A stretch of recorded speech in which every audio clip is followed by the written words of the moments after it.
Ciao ragazze e ragazzi al grande fratello VIP Antonella Elia e in nomination. Quanti di voi la vorrebbero fuori e chi invece la vorrebbe salvare? Andiamo alle nomination palesi, tutte le donne al super led. Paola De Benedetto vota Alicia perché con lei non sta condividendo niente. Passiamo a Teresanna, vota Antonella Elia anche se dopo un confronto molto acceso hanno ripreso a parlare, ma crede che la Elia sia sempre sul piede di guerra e la mette di cattivo umore. Antonella Elia invece vota senza alcun dubbio Valeria Marini e Signorini non vuol sapere nemmeno la motivazione.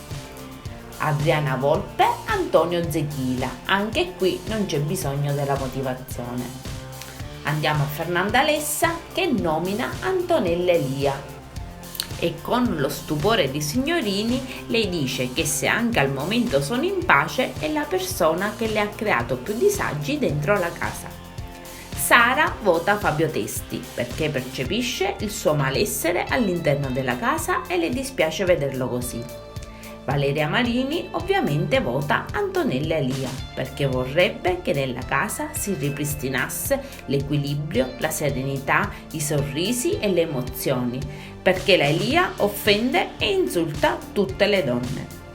È il momento di Licia Nunez vota Antonella Elia, definendola un essere spregevole. E la Elia, come tutta risposta, le dice che gode nel sentirglielo dire e la definisce anche un cobra. E pertanto vanno ufficialmente a televoto Antonella Elia, Adriana Volpe e Fabio Testi. Chi uscirà dalla casa?